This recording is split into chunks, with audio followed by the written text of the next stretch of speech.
All right, hello everyone. I am Olivia, the arts administrator at the Pump House, and today I am joined by Kader Johanson, whose exhibition Deep Mapping, Finding Perspective in the Landscape will be on display in our Kader Gallery from November 9th, 2022 until January 7th, 2023. And today we will be discussing a few key pieces in his show, as well as his artistic inspiration and process.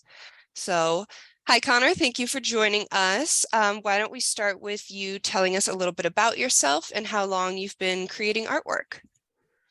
Hi, I've been creating artwork since I was a kid, constantly, just sort of drawing, and then picked up painting along the way.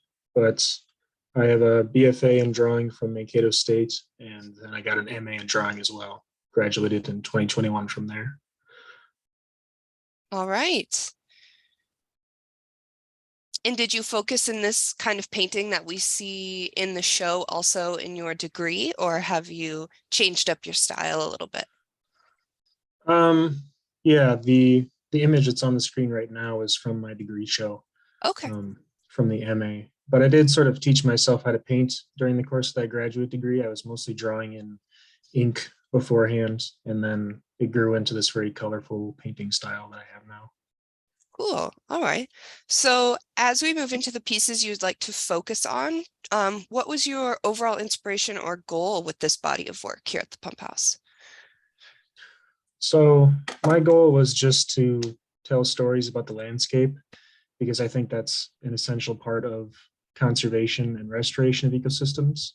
And I should probably preface by saying that I study ecology now, and that I'm mostly interested in the restoration of prairies and oak savannas and other fire adapted ecosystems. And a lot of people aren't really aware of the role of fire in the landscape, even though this region has been shaped by fire for thousands of years and mostly by fire started by people. So my goal was just to share stories about that. All right. So this is the first piece you would like to focus on in our show, Savannah Oak and Buckthorn. Yeah, this is a little series of 3 works that are, I guess, about management, you could say. And management's a really dry word to use for it.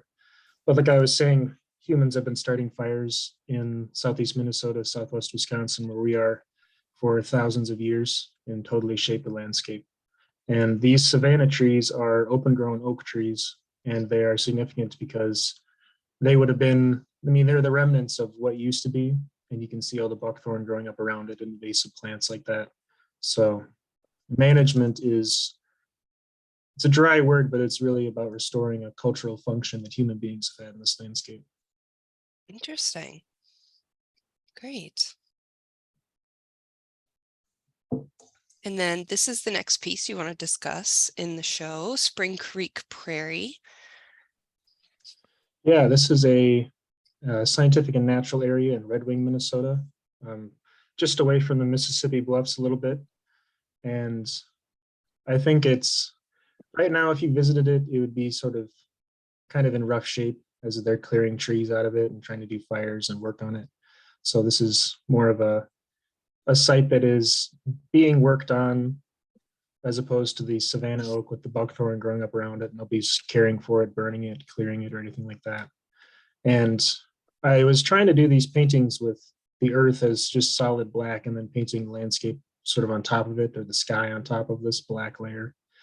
And I think my goal was trying to get across the point that there's a landscape that we don't really notice all the time, but you can still see the remnants of it. And the Spring Creek Prairie was kind of a site that inspired that for me. Interesting. So when you start these paintings, do you tend to go out into nature and experience them and take any photos and things, or what inspires you to paint these specific locations or landscapes? Yeah, I'm outside all the time. I started going outside a lot in the pandemic, and then started identifying plants and lichens and fungi and things I would see, and that sort of all just spiraled into what I'm doing now. And so, yeah, so I work from photographs a lot and from specific places. I think that's really important to me, that I reference real places that somebody could go out and walk on and see and hopefully get something out of it that I put into an artwork about that place. Great.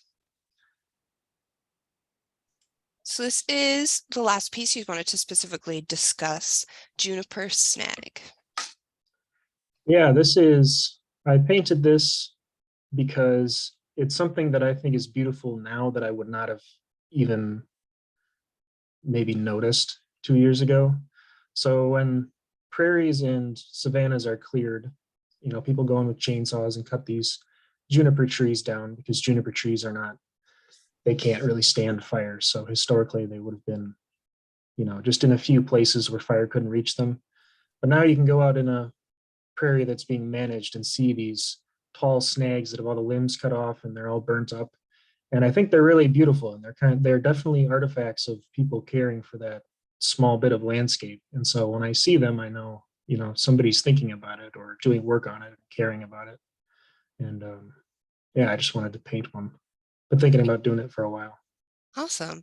Yeah, in this piece, I feel like we can see a little bit when walking through the gallery, you almost have two different styles of painting, I would say. Some of your paintings lean a little bit more abstract and others lean a little bit more realistic.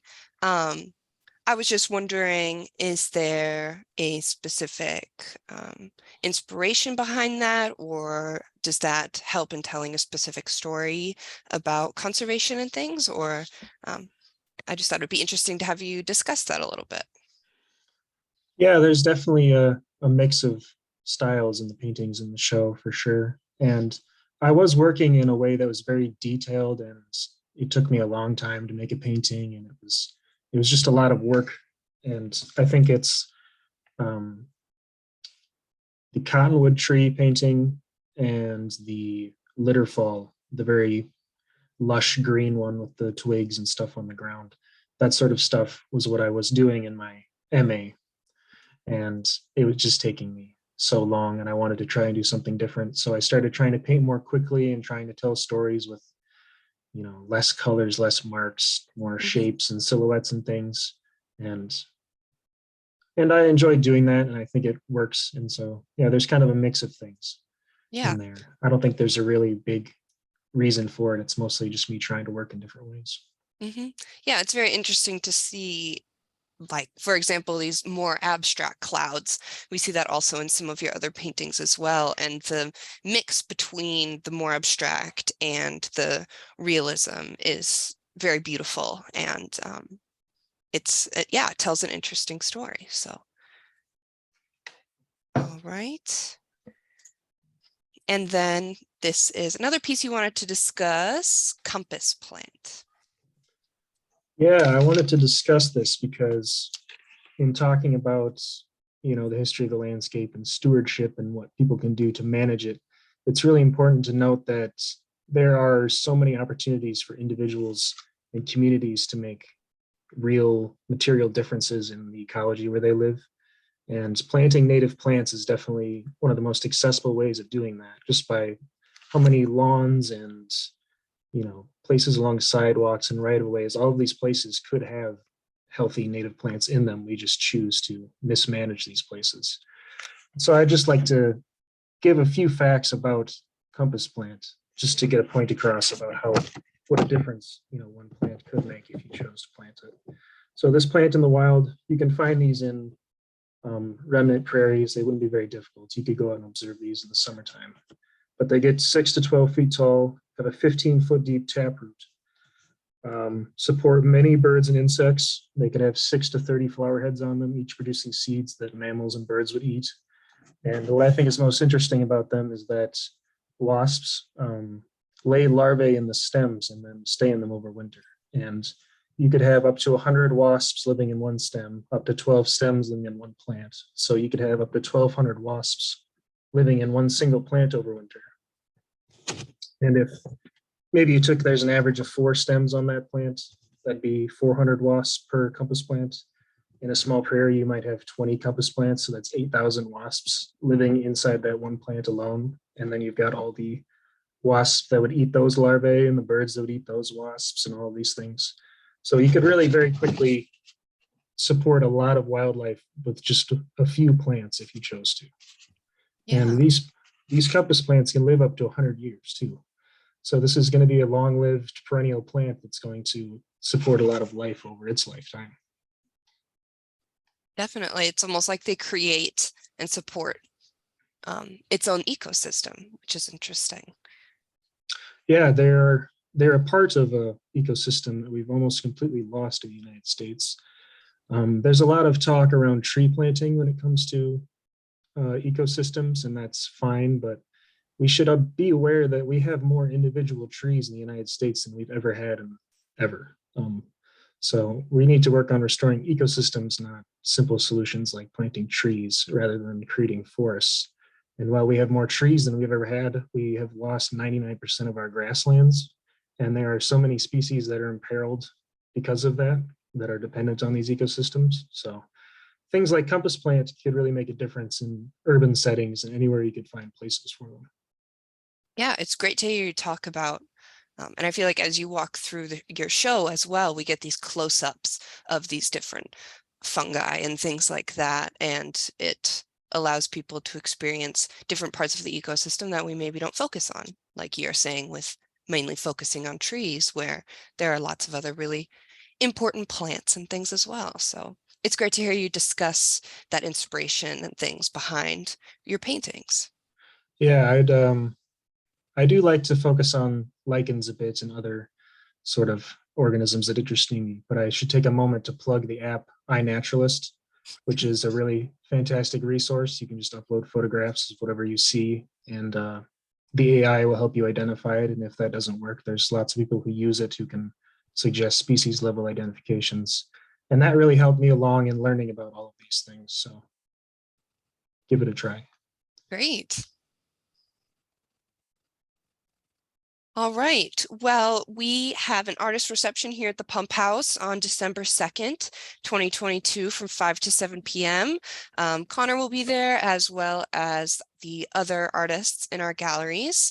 So you can feel free to come and look at all the other work. I think, Connor, you have 13 pieces, I think, total in our gallery at the moment. So this is another one in the show that was not discussed today on the screen right now.